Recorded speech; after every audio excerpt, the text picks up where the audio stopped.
नमस्कार दोस्तों, जैसा कि आप लोग अवगत हैं कि आज हम लोग क्या पढ़ने वाले हैं। दोस्तों, वर्तमान समय में अंग्रेजी हमारे जीवन का अहम हिस्सा बन चुकी है और जिन लोगों को अंग्रेजी कम आती है या नहीं आती, उन्हें अपने सामाजिक जीवन में ही नहीं, विद्यार्थी जीवन में भी बहुत सारी समस्याओं का सामना करना पड़ता है। दोस्तों, मैं ये विश्वास दिलाता हूँ कि यदि आप लोग सकारात्मक सोच के साथ हमारे साथ चलते रहे तो आने वाले समय में आपको अंग्रेजी बहुत ही सरल लगने लगेगी। इसी कड़ी में दोस्तों, हम आपके लिए अंग्रेजी की एक श्रृंखला लेकर आए हैं, जिसमें स्कूल जीवन से लेकर प्रतियोगी परीक्षा तक की तैयारी आप लोगों को करवाई जाएगी, जिसके अंतर्गत टेंस से लेकर ग्रामर में noun, pronoun, adjective, adverb, verb, preposition, conjunction, interjection, articles, degree of comparison, active and passive voice, direct, indirect आदि के साथ साथ करेक्शन ऑफ सेंटेंसेस और निबंध को भी लिखवाया जाएगा। दोस्तों, यह ग्रामर आपको TET, super TET, bank, SSC आदि किसी भी परीक्षा में बैठने के लिए अहम रोल अदा करेगी। इसी के साथ आप लोग मेरे साथ सच्ची सोच और ईमानदारी से चलते रहें। आइए स्टार्ट करते हैं। आज हम लोग प्रेजेंट इंडेफिनिट टेंस के अंतर्गत पहचान सहित उनके नियम, कर्ता और वाक्यों पर उदाहरण सहित फोकस करेंगे। दोस्तों, प्रेजेंट इंडेफिनिट टेंस की पहचान आइए देखते हैं। जिन हिंदी वाक्यों के अंत में ता है, ती है, ते है आदि शब्द आते हैं, उन्हें हम प्रेजेंट इंडेफिनिट टेंस के वाक्य कहते हैं। दोस्तों, यह पहचान है जो आपको किसी भी वाक्य को हिंदी में लिखे हो तो आप पहचान पाएंगे कि प्रेजेंट इंडेफिनिट में है। इसके अलावा यदि आपको इंग्लिश में मिल जाता है तो क्या करेंगे। दोस्तों, साधारण वाक्यों में एक वचनकर्ता के साथ एस या ईएस का प्रयोग मिलेगा, एस या ईएस का प्रयोग, लेकिन बहुवचनकर्ता के साथ मुख्य क्रिया में एस या ईएस का प्रयोग नहीं किया जाता है। यानी प्लूरल वर्ब होती प्लूरल जैसी ही लगा दी जाती है। दोस्तों, ये ध्यान रखना है कि क्रियाएं जो मुख्य क्रिया जो होती है वो प्लूरल होती है, उसे हम सिंगुलर बनाने के लिए एस या ईएस का प्रयोग करते हैं। दोस्तों, अन्य वाक्यों में ना होकर यहाँ पर ध्यान रखना इसकी सहायक क्रिया डू या डज है। सहायक क्रिया प्रेजेंट इंडेफिनिट की डू या डज है। और ये चीज़ ध्यान रखना है दोस्तों कि एक वचनकर्ता कौन कौन से होते हैं, ही, सी, इट। इसके अलावा boy, girl, man, women, Ram, Shyam, Gita, Sita, ये सब एक वचनकर्ता हैं। इनके साथ हम सहायक क्रिया डज का प्रयोग करेंगे।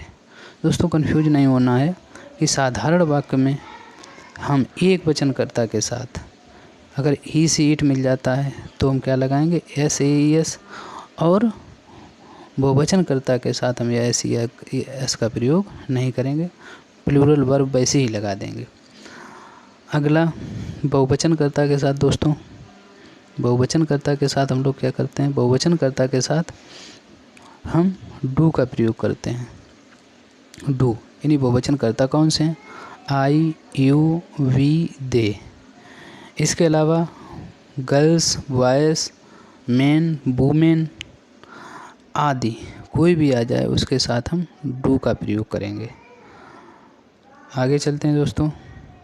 साधारण टेंस में सिंपल सेंटेंस, इन वाक्यों में एक वचनकर्ता के साथ मुख्य क्रिया में एस या ईएस लगाते हैं जैसा कि ऊपर बताया गया है, तथा बहुवचनकर्ता के साथ मुख्य क्रिया में कोई परिवर्तन नहीं करते हैं, अर्थात वैसे ही लगा देते हैं।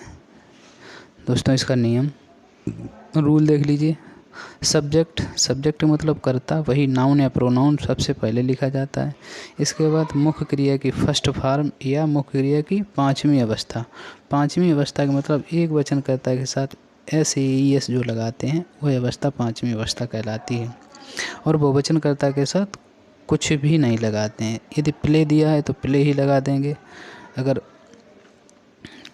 एक वचन इसे बनाना है तो प्ले में S या ES लगा देंगे। दोस्तों इसके बाद ऑब्जेक्ट कर्म आएगा, इसके बाद अदर थिंग्स अन्य चीज़ें आएंगी। उदाहरण देख लेते हैं इसमें। मीरा किताब पढ़ती है। दोस्तों मीरा किताब पढ़ती है, मीरा क्या हो गया, नाउन यानी एक वचन करता है तो हमने S या ES लगा दिया। A book. इसके बाद वह किताब पढ़ती है। देखो मीरा को प्रोनाउन के रूप में जब प्रयोग करेंगे तो सी आएगा, ये क्या होगा, प्रोनाउन दोस्तों, यानी मीरा नाउन है और मीरा के बदले सी का प्रयोग हुआ। चूँकि लेडीज है इसलिए सी का प्रयोग होगा। यहाँ पर अगर मीरा के बदले राम होता तो ही का प्रयोग होता। तो यहाँ पर रीड्स ए बुक, बिल्कुल वही बनेगा, सेम। अब दोस्तों लड़के मैदान में खेलते हैं। यहाँ पर देखना पड़ेगा, लड़के का मतलब बहुवचन है तो the boys play in the field. अब हमने इसमें SAES का प्रयोग नहीं किया है। इसी को जिन बॉयज़ नाउन हो गया और दे क्या हो गया, प्रोनाउन, यानी दे क्या हो गया, pronoun. They play in the field. अगला निगेटिव सेंटेंस। दोस्तों निगेटिव सेंटेंस इन वाक्यों में एक वचन कर्ता के साथ डज नॉट और बहुवचन कर्ता के साथ डू नॉट का प्रयोग किया जाता है। इसका नियम देख लीजिए।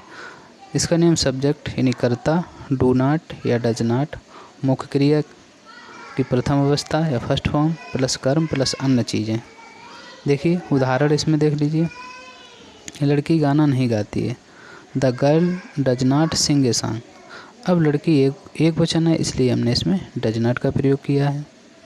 अगला, वह गाना नहीं गाती है। दोस्तों यहाँ पर लड़की नाउन थी और यहाँ पर वही लड़की, उसी नाउन के बदले जो शब्द प्रयोग हुआ उसे हम क्या कहेंगे, प्रोनाउन।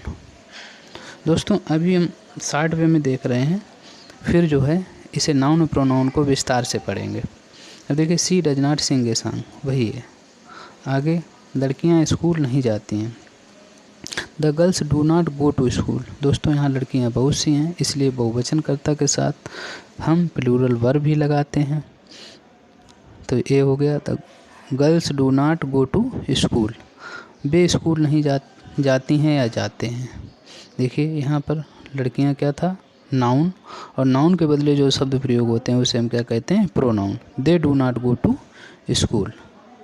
आगे इंटेरोगेटिव सेंटेंस। दोस्तों इन वाक्यों में आपको बहुत ही अधिक ध्यान देने की ज़रूरत है।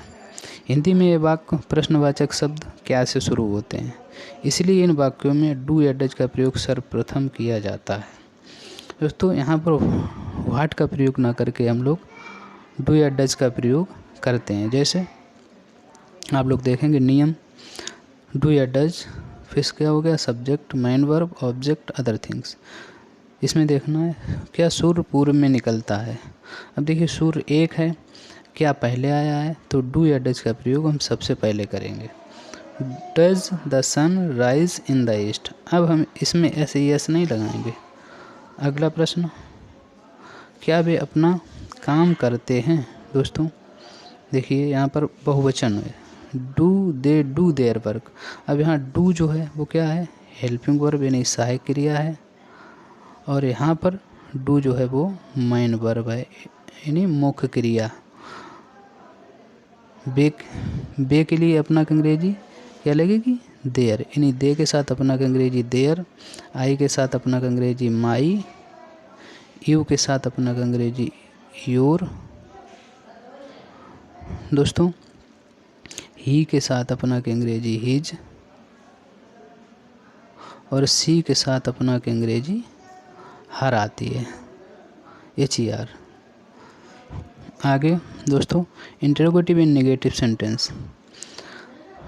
इसमें कुछ नहीं करना है, केवल कर्ता के बाद, सब्जेक्ट के बाद नॉट का प्रयोग करते हैं, सेम प्रोसेस वही रहता है।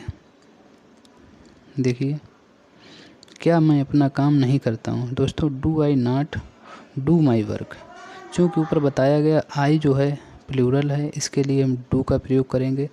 डू यहाँ पर मुख्य क्रिया है और यहाँ पर सहायक क्रिया है। अगला, क्या लड़के मैदान में नहीं खेलते हैं? इसी तरह लड़के भी बहुत से हैं। Do the boys not play in the field. अगला प्रश्न, दोस्तों W H type interrogative sentence, इस पर ध्यान देने की ज़रूरत है। अभी तक हमने ये पढ़ा कि क्या यदि पहले आए तो सहायक क्रिया का प्रयोग करते हैं।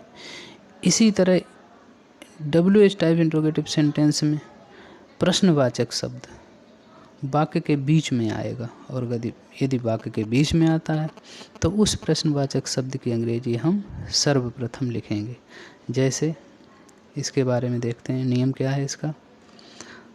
W H type word do या डज प्लस कर्ता प्लस मुख्य क्रिया प्लस ऑब्जेक्ट और प्लस अदर थिंग।